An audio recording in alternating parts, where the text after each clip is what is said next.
Get ready, fellas, because this is the moment that gamers have all been waiting for.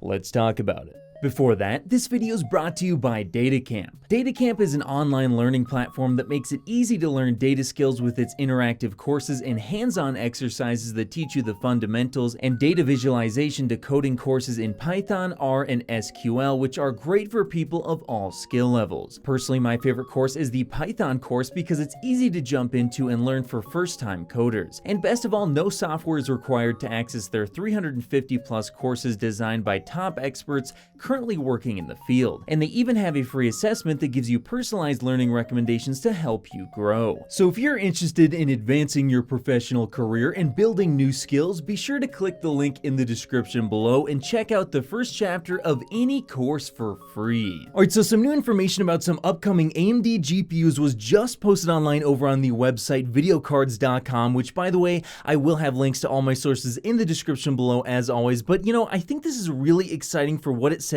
about the GPU market as a whole, because I think the introduction of the 6600 XT as well as the 6600, which are long awaited from the gamer audience, especially considering that there's been a serious drought of more budget-oriented type of GPUs. Well, I think this is really good because what it tells me is that AMD also sees the GPU market improving. I don't think they would be bringing out these GPUs unless they actually thought that they could actually bring them out and start to maybe at least sometime in the near future satisfy demand, because otherwise they would continue to pump out GPUs like the 6900 XT because they would just sell out instantly and make a whole lot more margin. But in any case, let's go ahead and read what VideoCards had to say about it, and then I'll give you my thoughts on the performance of these GPUs. So according to videocards.com, quote, in one of the most recent driver releases, AMD actually hid information on the Radeon RX 6600 XT and Radeon RX 6600 GPUs, both based on PCI device ID of 73FF.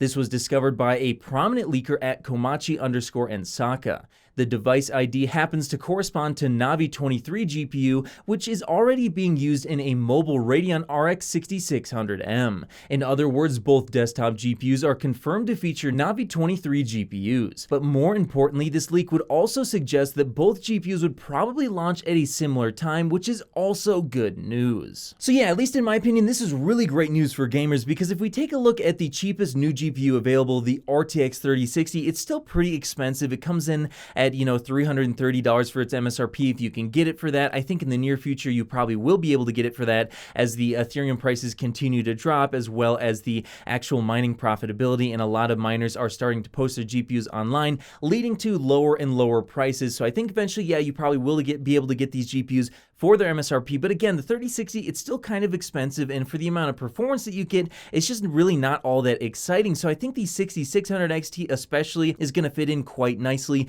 depending on what the price of this GPU is. I think if they actually aggressively price this GPU, it could definitely mix things up quite a bit, as the RTX 3060 is way slower than the RTX 3070 and even RTX 3060 Ti. I mean, you would expect the 3070 to maybe be like 30% faster, but it looks like it's more like 40, maybe even 50% plus faster than the RTX 3060, which is a massive leap, at least according to some quick numbers that I looked at online. Now, I haven't seen some real in-depth benchmarks between the two, but either way, I think we all know the 3070 is way faster than the 3060. There's a huge gap between the two. The 3060 Ti definitely does not fill that gap, so the 6600 XT, depending on the price and performance, could be a really good card right there. And in fact, if we compare the 6600 XT specs, which looks like it's going to have 2048 shaders, 32 megabytes of the Infinity Cache, which I think is actually a little bit disappointing. I was hoping it would have 64 megabytes, so hopefully that's not too much of an issue. But in any case, it looks like it could have a boost clock of up to 2.9 gigahertz, a 16 gigabits per second memory, 8 gigabytes of it on a 128-bit bus,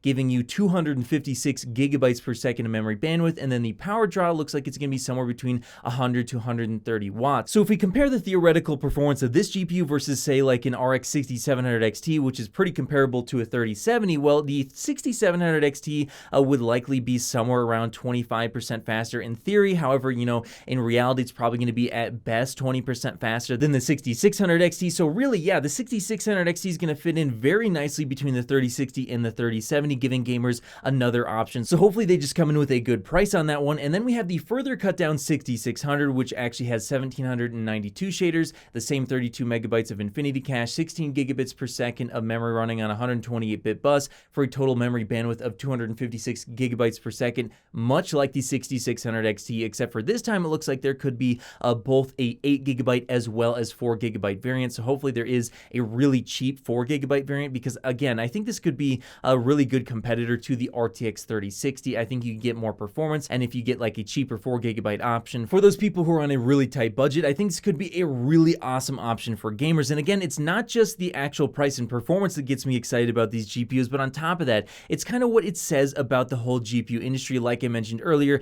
I think this just goes to show that AMD as well as us are all kind of predicting that, yeah, the GPU market is about to correct itself, and they're actually going to be able to meet demand, and so that means that they're going to start to produce more GPUs for more people out there, and I think that's just a good thing for gamers all around. But hey, that's just what I think. Do you think the AMD is going to actually be able to meet demand soon, and how fast do you think the 6600 XT is actually going to be? Let me know your thoughts in the comments below, and of course, I'll see you guys in the next video. If you made it to the end of the video, be sure to drop a like. Every time you do so, AMD and Nvidia get more stock.